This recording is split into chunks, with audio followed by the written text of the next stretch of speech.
Hello guys, সবাই কেমন আছো? আশা করছি সবাই খুব ভালো আছো। আমার চ্যানেলে কেউ নতুন এসে থাকলে সাবস্ক্রাইব করতে কিন্তু ভুলে যেও না।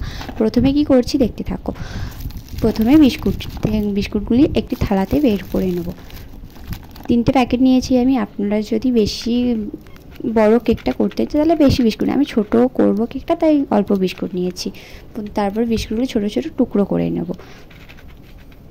আমার টুকরো করা হয়ে গেছে। তারপর মিক্সির জার নিয়ে ওই বিস্কুটের যে টুকরোগুলো এগুলো মিক্সির জারে দিয়ে দেব। আর আপনারা যদি বেশি মিষ্টি খান তাহলে চিনি বেশি দেবেন, আমি কম খাবো তাই সামান্য পরিমাণে চিনি দিয়েছি। আমার হয়ে গেছে, দেখো মিহি করে গুঁড়িয়ে নিয়েছি, একবারে ভালো হয়েছে। তারপর অল্প অল্প করে দুধ দিয়ে দেবো, দিয়ে আবার মিক্সির জারে আবার একটু মানে ঘুরিয়ে নিয়ে আসবো। তারপর আবার দুধ দেবো। না ভালো হয়েছে ব্যাটারটা। তারপর খাবার সোডা দিয়ে দেবো 1/2 চামচ। তারপর ওটা ঘুরিয়ে নেবো, একটু ভালো করে মিক্স করে নিচ্ছি।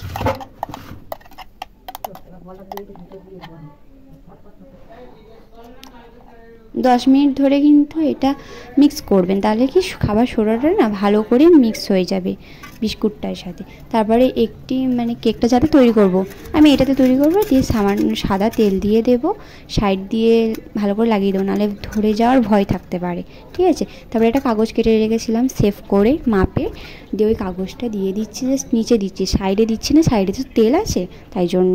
তারপরে যে ব্যাটারটা তৈরি করেছিলাম ওই ব্যাটারটা দিয়ে দেবো। ব্যাটারটা কিন্তু দারুণ হয়েছে, দেখতে পাচ্ছ। ভালো করে একটু ঘুরিয়ে দিই, যে হাওয়াটা ভেতরে মানে আছে সেটা বেরিয়ে যাবে।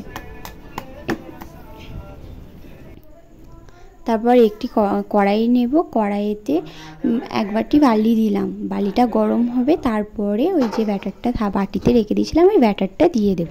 তারপরে একটা থালা ঢাকা দিয়ে দেব। চলে এলাম 30 মিনিট পর।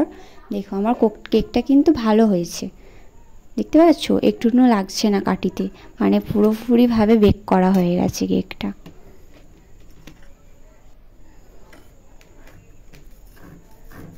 তারপর একটা ছুরি নেবো, সাইডে যেটা লেগে আছে ওটা মানে কেটে করে, যাতে বেরোতে সমস্যা না হতে পারে।